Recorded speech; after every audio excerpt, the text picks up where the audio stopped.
You're going to experience something truly astounding, so buckle up for this one. Welcome back to Wow, another episode. That's all I have left. Recall that I tweeted about this 11 days ago, indicating that news would be coming. Something is cooking at Ripple, and you can guess what transpired. To increase its choices, Ripple purchased a New York crypto trust company. This is significant. Pay attention to what they say. Financial organizations may preserve their digital assets with the trust and platform that custody offers. With significant crypto experience, solid ties with financial institutions, robust product offerings across payments and custody, and a $15 XRP, Ripple is still leading the field. I'm going to tell you precisely how and what kind of numbers we should be watching out for this year, ladies and gentlemen. The money transmitter licenses and limited purpose trust charter of standard custody will bolster Ripple's expanding holdings. Considering the regulatory permits that there are so many, we are now merely collecting licenses from left, right, and center. Together, Ripple and its affiliates own a significant payment institution license from the Singaporean monarchy, approximately 40 money transmitter licenses in the US, and a virtual service provider registration from the Central Bank of Ireland. We discussed these two incidents. Returning, emphasizing how significant this is, connecting it all to USDC, and stating that it will only grow. Look it over. As purchasers pour money into you, the market capitalization of Bitcoin crosses $1 trillion. You know what, ladies and gentlemen, we're also going to see an item that says this market cap crosses $1 trillion as purchasers come in.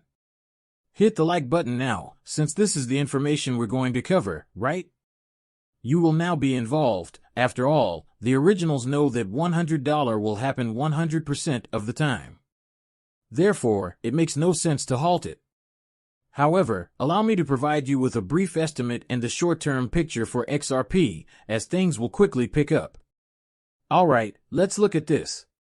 This is standard custody. This is why Arthur is going to get bought out by Ripple. In addition to being the co-founder of PolySign, Ripple Labs, and the XRP, Britto serves as its CEO. Ledger and he owns somewhat more than $1 billion in XRP, but no one is sure who he is. Tony Edward talks about him here. From considering cryptocurrency. Alright, this is fantastic since Jack McDonald, the CEO of PolySign, is discussing Arthur Britto. He is the CEO of Standard Custody, a company that Ripple is set to acquire. Listen to this. This produces no media. I doubt that people even know what he looks like, and even if you could tell them, a lot of people would be eager to know. Alright, so who's Arthur and what's his appearance like? Who is this person, anyway? How does he go about things? Fine if you could briefly describe him to us. Yes, let me state two things. First, I want to respect his right to privacy. He chooses to be very private. And I wish to honor that. I can attest that I have gained a great deal of knowledge from him. He is a true intellect who is a savant in how he thinks and generates ideas. I like to call him a gentle giant because he is very passionate about what he does and his beliefs, and he goes above and beyond to work with people to educate them. You are aware of the team's whereabouts daily. Members need his assistance, but he's not managing the company day to day. Rather, he's involved strategically, and, well, he's simply a great guy who's become a friend. 2 or 3 months into our employment, I did ask him, Arthur, I'm going to be the CEO of this company that you founded. I just need to know, are you Satoshi? I thought he wouldn't mind if I burst the bubble, but he said, if you think about it. If I was Satoshi, he asked.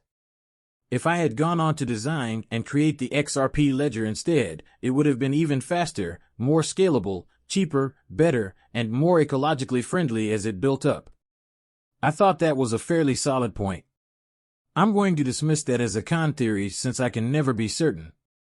Though many will say, wow, okay, but you because I see a lot of those tweets and the comments and the questions, so nobody knows who this individual is. I don't think he's Satoshi. It's like Satoshi 2.0, where only a select few know who he is, but he prefers to keep his identity hidden. Every member of the board of directors assumes that here is Tim Keeney, a member of the board. This is a fantastic hit. Just give this a listen. Since he is currently working with Ripple from October 2010 to September 2014, Mr. Keeney was the vice chairman of the global investment company Bank of New York Mellon, BNY Mellon. Tim had a lot of jobs, including CEO of investment services. There were moments when he was also reviewing digital assets. He therefore has a really solid background working with Brian Mellon, and he is currently working with Mouse City Bank's Ripple Standard Custody, which will be worth billions. Just listen to the Citi CEO, shall we? Here, but it does seem as though we're going through a once-in-a-lifetime transition. Hey, so to stay relevant in this metropolis where we transact over $4 trillion in value every day, we're changing our company and our outstanding assets. But quicken the pace of action because traditional payments will continue to be as cumbersome and slow as they are now. When I discuss the $10 trillion that we process every night, those two alone make up just $14 trillion. It creates a powerful incentive for others to create other, large-scale, global payment systems that may be considerably faster and less expensive. So how does it please go to $155, you ask? Alright, have a peek at this. As you can see, XRP now has a circulating supply of 65 billion XRP, therefore, a $1 trillion market valuation would place it at $15.38. Though there are presently 59 billion XRP, I don't think it will be possible for there to be more than 65 billion XRP in circulation soon. So how are we accomplishing this? This figure is based on a thorough, conservative forecast for XRP that was completed in 2018 by Susan Atley and Rob Mitchnick. They only included corporate payments, retail remittances, and foreign exchange trading, leaving out a plethora of other use cases. We're going to divide this by 3.2 massively. Now, if we consider the market capitalization that, they're claiming is $32.90 at a $556 billion volume for XRP, but what the calculation we will make is to divide it by 3.2. As the $1 trillion market cap must be reached, the total market cap we're focused on it because we're comparing it to the Bitcoin market cap, so when XRP hits $32.91, its market cap would be roughly $3.2 trillion, but when we split that by 3.2, we get $1 trillion. At the moment, the daily volume for XRP needs to be roughly $174 billion. Although it's not precisely there, it will be at that point. Peanuts XRP's daily volume is $174 billion, and its market capitalization is $1 trillion. This will take place. Don't even consider it a grain of salt. Unfortunately, the figure of $174 billion may not be entirely correct. It may be a little high. Perhaps a little bit less than that. The possibilities are endless. We're talking about $174 billion in daily volume, and the CEOs of Citi Bank and JP Morgan, alone, are the two I just heard. $14 trillion, and Ripple would only require 1.24% of that total. It represents the daily volume right there. Having said that, gentlemen and ladies, I sincerely thank every one of you. Gentlemen, it's going to be an exciting ride. There will be many who pass up this chance, but that's all right, folks. Are not prepared for what's going to occur. We'll come back in 2024 with another video.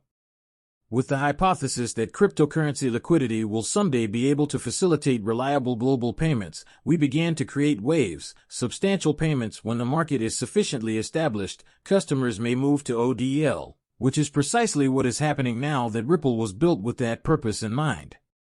I believe you are part of what we're building. I consider all of the tokens and know that it's fixing a genuine problem. Anyone would be able to appreciate their usefulness. The token will have value if it truly serves a purpose and provides a genuine client with value.